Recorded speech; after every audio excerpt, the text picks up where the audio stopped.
السلام عليكم. بعد تحديدنا للزبائن، نستطيع الآن أن نبدأ في تحديد القيمة التي نريد تقديمها لهؤلاء الزبائن. إذا ذكرتم لدينا 3 فئات مختلفة من الزبائن: رائد وهدى ويزن، ولذلك نحتاج أن نقدم قيمة أو أكثر تلبي احتياجات كل منهم. كيف يمكننا تطوير هذه القيمة؟ وكيف يمكننا استخدام إطار القيمة المعروضة لتطوير هذه القيمة بما يناسب حاجات هؤلاء الزبائن؟ سنتعرف على ذلك كله من خلال هذا الجزء، فلنبدأ. يختص هذا الجزء بفهم القيمة المعروضة على الزبون. تمثل القيمة المعروضة أحد أهم الأجزاء في إطار نموذج الأعمال، وبعد إنهاء تحديد فئة الزبون لدينا سنهتم بمعرفة هذه القيمة التي نود تقديمها للزبون، التي ستحل المشكلة أو تداوي الألم الذي يعاني منه هذا الزبون. يمكنك تنزيل نموذج الأعمال من خلال الرابط في أدنى الفيديو.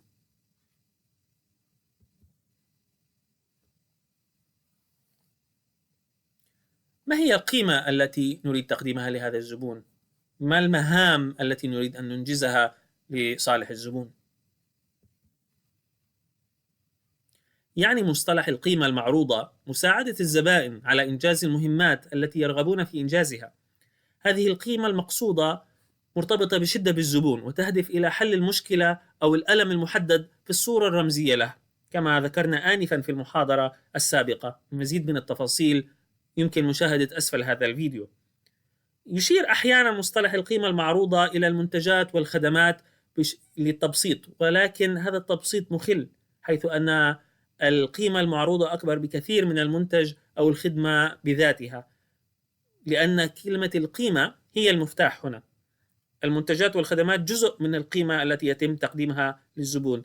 التجربة التي يمر فيها الزبون تشمل القيمة وتشمل أمور أخرى غير هذه المنتجات والخدمات، سنتعرف على بعضها لاحقا. بالنظر إلى طبيعة المنتجات والخدمات، نجد المنتجات الملموسة والحسية مثل البضائع المصنعة والملموسة. غير الملموسة قد تكون على هيئة منتجات مثل دورة في إدارة الأعمال، أو على هيئة خدمات مثل خدمة مبادئ البيع للزبون. قد تكون رقمية أو إلكترونية كمنتجات مثل دورات إلكترونية، أو خدمات مثل خدمات الإرشاد عبر الإنترنت. وقد تكون في النهاية مالية كمنتجات مثل صندوق الأمانات في البنوك، أو خدمات مثل إدارة حسابات مالية.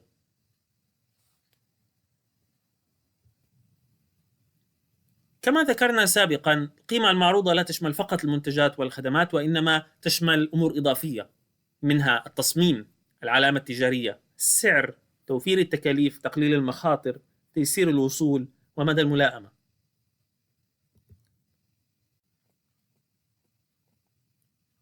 من الأساسي وجود تصميم مناسب للقيمة المعروضة، ولكن أيضا من الصعب قياس ذلك، فالأشخاص المختلفين لديهم أذواق وتفضيلات مختلفة.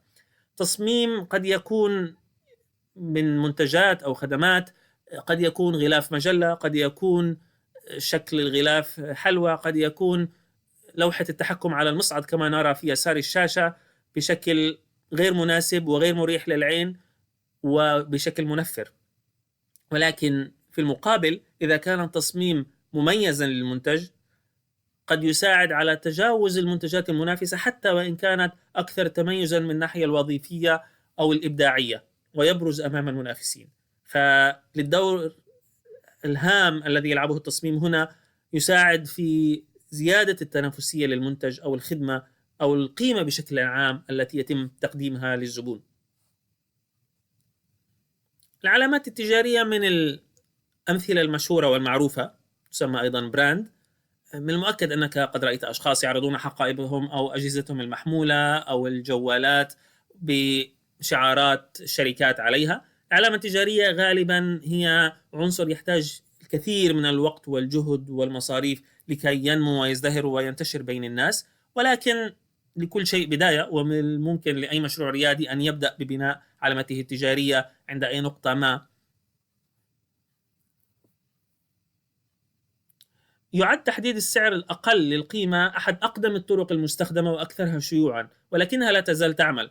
كلنا نعرف طريقة التنافس البسيطة بين المحلات ونقاط البيع بمحاولة تقليل السعر عن الآخرين، ولكن ليس من السهل الموازنة بين السعر المنخفض والربحية، لأنه كلما قل السعر كلما قل هامش الربح. فبالتالي استراتيجية التمايز في التسعير ليست دائما هي الحل، وإن كانت استراتيجية شائعة ومستخدمة بكثرة. بالنسبة لتوفير التكلفة، ونعني بها توفير التكلفة التي يتكبدها الزبون في إنجاز المهمة أو الغرض الذي يود الوصول إليه. على سبيل المثال، شركة تكنولوجية تقدم حلا للموارد البشرية لتسهل على الشركات وتجنبها تعيين دائرة كاملة للموارد البشرية. فهنا على غرار السعر مختص بالمنتج نفسه، بينما توفير التكلفة هي عبارة عن توفير وظائف خاصة بالشركات أو الأفراد مقابل خدمة بديلة أو منتج بديل. بالنسبة لتقليل المخاطر، فهي قيمة يقدرها الزبائن عاليا، خاصة بالنسبة للشركات والمؤسسات. يمكن أن تساعد القيمة الزبائن على تقليل مخاطر معينة باستخدام تدابير التخفيف من المخاطر أو استرجاع الموارد المفقودة، مثل على سبيل ذكر لا الحصر برنامج مكافحة الفيروسات الذي يستخدم لتقليل مخاطر إصابة الكمبيوتر بأية برمجيات خبيثة أو فقدان البيانات الهامة. ففي هذه الحالة عند تقليل هذه المخاطر تكون قيمة تقليل هذه المخاطر عالية بالنسبة للشركات أو المؤسسات أو حتى الأفراد، ومستعدة أن تدفع مقابلها ثمنا. تيسير الوصول، في بعض الأحيان يحتاج الزبائن إلى خدمة يصعب الوصول إليها وظيفيا أو جغرافيا. تتيح بعض الشركات إمكانية تيسير الوصول للزبائن للتغلب على هذه الصعوبة. على سبيل المثال، يشحن موقع أمازون العديد من البضائع إلى بلدان محددة، وتتيح خدمات إعادة توجيه الشحن للزبائن في بلدان أخرى خارجية إمكانية الحصول على القيمة المطلوبة من خلال خدمة إعادة الشحن. فبالتالي هذه قيمة يقوم الزبائن بالدفع مقابلها. مدى الملائمة، عادة ما يبحث الزبائن عن الراحة وسهولة الاستخدام ومدى الملائمة الأكبر. كلما كانت القيمة أكثر ملائمة كلما زاد احتمال شرائها. على سبيل المثال، قارن بين مشغلات الصوتيات الحديثة MP3 والمشغلات القديمة. بالنظر إلى ما ذكرنا حول إيجاد القيمة المعروضة المناسبة، كنا قد فصلنا في الجزء السابق ماهية وكيفية صياغة فئات الزبائن، وضعنا مثالا أيضا على شرائح الزبائن الثلاثة الذين تستهدفهم رايبل من رائد وهدى ويزن. إذن كيف يمكننا أن نحاول أن نجد القيمة المقترحة التي نحتاجها لكل منهم؟ يمكن أن نخمن، يمكن أن نجرب تقديم خدمات مختلفة لنرى أيها يكون أكثر فاعلية، ولكن هل هذه أفضل طريقة للتعامل مع هذا الوضع؟ هل نحتاج إلى قيمة واحدة؟ أو هل هناك أكثر من قيمة يمكن أن نقدمها، 3 قيم مثلا أو أكثر؟ على أي أساس؟ هنا يأتي دور إطار القيمة المعروضة، وهو نموذج مكمل لنموذج الأعمال. يوضح إطار القيمة المعروضة تفاصيل كبيرة عن الزبون والقيمة ومحاولة الربط بينهم، ويحتوي على قسمين رئيسيين: قسم الزبون إلى اليمين ويركز على فهم تفاصيل الزبون، وقسم القيمة إلى اليسار ويركز على فهم خصائص القيمة التي تربي رغبة هذا الزبون. يمكنك تحميل هذا النموذج من خلال الروابط أسفل هذا الفيديو. من أجل البدء في العمل على هذا الإطار، يمكن أن نبدأ من أحد الطرفين، من اليمين أو من اليسار. عندما يكون لدينا فكرة واضحة عن احتياجات الزبائن ونحتاج إلى معالجتها، ننتقل من اليمين إلى اليسار. في الغالب تكون هذه الطريقة المستخدمة في المشاريع الريادية والأعمال الجديدة. عندما يكون المنتج أو الخدمة جاهزة ونحاول بيعها، ننتقل من اليسار إلى اليمين. تنطبق هذه الحالة غالبا في المؤسسات البحثية التي تكون لديها منتجات بحثية تحاول إيجاد زبائن لها، أو المشاريع القائمة التي لديها منتجات تحاول تسويقها في السوق الحالي. بالنسبة لنا في هذه الدورة، طالما أننا قمنا سلفا بتحديد فئات الزبائن وحاجاتهم، سوف نبدأ من اليمين إلى اليسار. يتوزع قسم الزبون إلى 3 مكونات رئيسية لفهم الزبون بشكل كامل، وتشمل المهمات المطلوب إنجازها، المكاسب والمشاكل. بالنسبة للمهمات المطلوب إنجازها فهي تحدد ما يحاول الزبون القيام به. بعض هذه الوظائف ستكون حاسمة وعالية الأهمية بالنسبة للزبون، تعتمد عليها حياته وبقائه، بينما البعض الآخر سيكون أقل أهمية. فمن المهم هنا معرفة مدى أهمية كل مهمة يحاول الزبون القيام بها. يمكن أن يكون للزبائن أكثر من نوع من المهمات، قد تكون مهمات وظيفية مثلا، مثل أنشطة وظيفية وأعمال بحاجة لإنجاز مثل كتابة تقرير. مهمات اجتماعية مثل تحسين الوضع أو المكانة الاجتماعية، على سبيل المثال أن ينظر للزبون على أنه مهني أو مختص من قبل أقرانه في مجال ما. الوصول إلى حالة نفسية وعاطفية ربما، مثل أن يحس الزبون أنه مرتاح نفسيا، ذلك يختص بالمنتجات الخاصة بالتنمية الذاتية. أو قد تكون مهمات أخرى داعمة. القسم الثاني هو مشاكل الزبون، ويوضح المشكلة أو الألم الذي يعاني منه الزبون، والبحث في تفاصيله لمعرفة قائمة بالمشاكل التي يعاني منها. من المهم أن نميز الفارق بين مكونات المهمة والمشاكل. في مكون المهمات كنا مهتمين بمعرفة المهام والتغييرات الوظيفية التي يريد الزبون القيام بها مستقبلا، بينما في مكون المشاكل نوضح المشكلات التي يعاني منها الزبون في الوقت الراهن. فيما يلي بعض المؤشرات التي تساعد في تحديد مشاكل الزبائن. مشاكل وظيفية مثلا، ما الذي يسبب ألما ومشكلة للزبون، مثل أن يود الزبون إنجاز مهمة ما ولا يدري كيف ولا يجد من يساعده على إنجازها. العقبات مثلا، ما الذي يمنع الزبون من القيام بمهمة ما، مثلا عندما لا يكون لدى الشخص إمكانية الوصول إلى آلية للدفع الإلكتروني ليقوم بالشراء عبر الإنترنت. مخاطر، قد تكون المخرجات الغير مرغوبة هي المخاطر، مثل أن يفقد الزبون بياناته الهامة. بعد تحديد ما يريد الزبون إنجازه وما يعاني منه، نصل إلى ما يريده الزبون من مكاسب. هذه المكاسب تصف الحالة التي يتم فيها التخفيف من الألم أو المشاكل وإنجاز المهمات. من المهم أن نلاحظ الفارق مع الوظائف.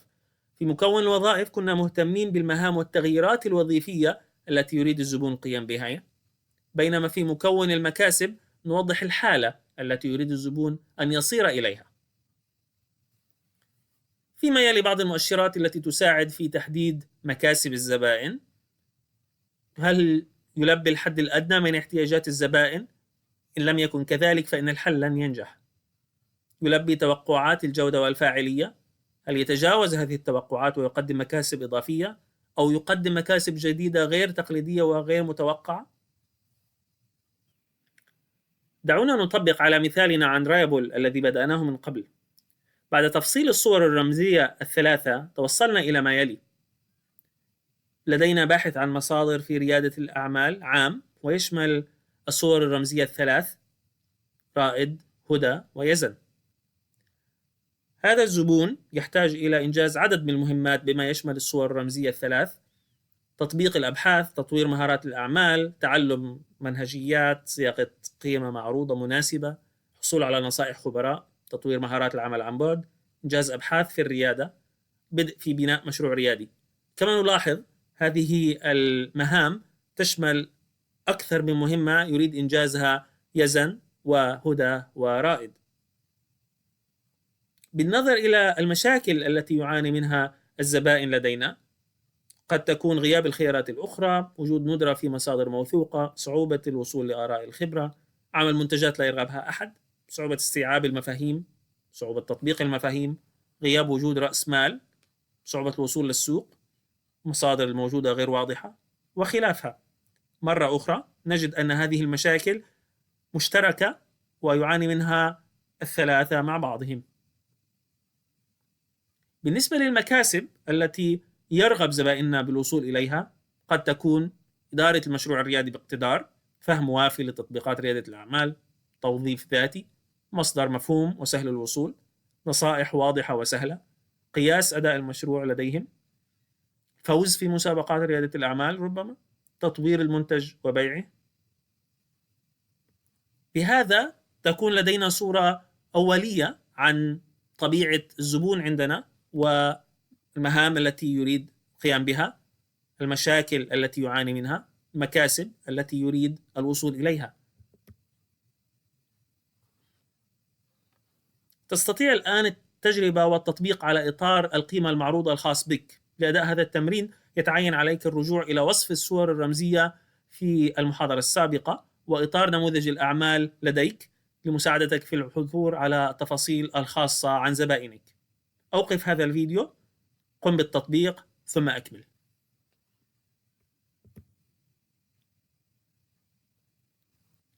الآن فهمنا قسم الزبون ووضحنا المهمات والمكاسب والمشاكل. نستطيع الآن البدء في قسم القيمة الذي يحتوي أيضا 3 مكونات رئيسية تناظر مكونات الزبائن، وهي المنتجات والخدمات، درء المشاكل، وجلب المكاسب. بالنسبة للمنتجات والخدمات، هي عبارة عن قائمة بالمنتجات أو الخدمات التي سيقدمها المشروع التجاري. في البداية عندما تكون الفكرة في مرحلة مبكرة، حاول أن تبقي الأمور بسيطة بأقل عدد من المنتجات والخدمات مثل ما فعلنا في الصور الرمزية. قد يكون منتج واحد أو خدمة واحدة أو 2 كافيتين للبداية. بالنسبة للمنطقة الثانية، درء المشاكل، تسمى أيضا مسكنات الألم بالنظر إلى الآلام والمشاكل التي يعاني منها الزبون. تهتم بالذي يمكن عمله لمعالجة هذه المشاكل والآلام بالشكل المناسب. فيما يلي بعض المؤشرات: هل نستطيع الحد من الخسائر للزبون؟ هل نستطيع جعل الزبائن يشعرون بتحسن؟ هل نستطيع القضاء على العقبات التي يعاني منها الزبون؟ هل نستطيع القضاء على المخاطر أو إنهاء الصعوبات الاجتماعية؟ في الشق الأخير نجد جلب المكاسب، ويسمى أيضا صنع الفوائد، ويهتم بجلب المكاسب التي يرغب الزبون بالوصول إليها وما الذي يمكن عمله لتحديد كل منها بشكل صحيح. فيما يلي مجموعة من المؤشرات المقترحة: قد تكون زيادة المدخرات أحد المكاسب التي يرغب بها الزبون، جعل عملهم أو حياتهم أسهل للزبائن، خلق فائدة اجتماعية أو تحقيق أمنية أو رغبة. هل تحقق ما يبغيه الزبون؟ نقوم بالتطبيق مرة أخرى على مثالنا عن رايبل. بعد مراجعة قسم الزبون في إطار القيمة المعروضة، توصلنا إلى ما يلي: نريد تقديم دورات إلكترونية لزبوننا الرمزي رائد، راجع المحاضرة السابقة. نريد تقديم خدمات إرشاد ونصيحة بالنسبة لزبونتنا الرمزية هدى، لنضعها على الطريق الصحيح. نريد تقديم خدمات تلخيص كتب بالنسبة لزبوننا الرمزي يزن، ليتمكن من إجراء أبحاثه عن مجال ريادة الأعمال من مصادر ذات العلاقة. نريد تقديم أخبار عن ريادة الأعمال لتفيد 3 فئات مجتمعة. نريد تقديم دلائل عن ريادة الأعمال أيضا لتفيد 3 فئات مجتمعة. نريد تقديم محتوى مخصص لزبائننا هدى ويزن، فهما سوف يستفيدان من خدمات متخصصة تتمثل في محتوى مخصص لحاجاتهم. نريد أيضا خدمة التشبيك بالنسبة لزبوننا يزن ما بينه وما بين المشاريع القائمة ليقوم بالبحث والتطبيق عليها. بالرجوع إلى قسم القيمة، سنجد الشكل التالي: تصميم القيمة المعروضة لدينا. يوجد لنا الخدمات والمنتجات المقترحة بما يشمل الإرشاد والنصيحة، دلائل وقوائم للرواد، محتوى مخصص، تشبيك، أخبار عن الرياديين، تلخيصات كتب، ودورات. لدينا درء المشاكل بما يشمل زيادة الوعي والتوعية بالريادة، محتوى تفاعلي سهل، عملي ويستهدف المنطقة، تقديم معلومات موثوقة، زيادة الثقة بالنفس. ولدينا أيضا جلب المكاسب.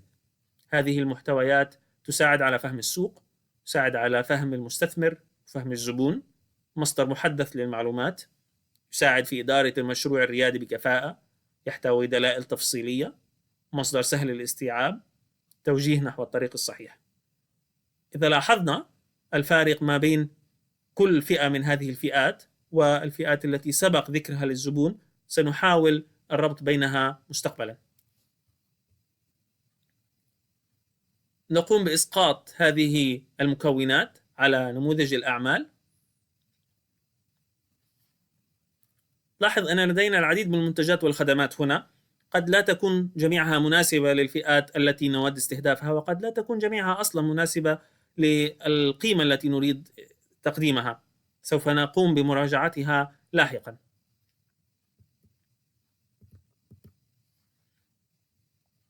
الآن ينبغي أن تكون مستعدا للتطبيق على إطار القيمة المعروضة ونموذج الأعمال الخاصين بك. لأداء هذا النشاط يلزمك الرجوع إلى قسم الزبائن لمساعدتك في العثور على تفاصيل حول زبائنك والقيمة التي يحتاجون إليها، ثم قم بإضافة أي قيمة أو منتج أو ميزة تعتقد أنها ستساعد على تحقيق القيمة للزبائن في الوقت الراهن.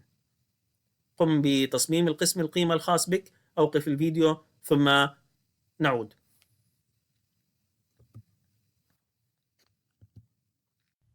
تحتاج العملية بعض الوقت من التجربة والخطأ للوصول إلى أفضل نموذج لإطار القيمة المقدمة. لا تقلقوا بذلك، ولكن نستطيع أن نفكر أكثر في كيفية الربط ما بين الزبون والقيمة من خلال تفاصيل الجزء القادم، فتابعونا.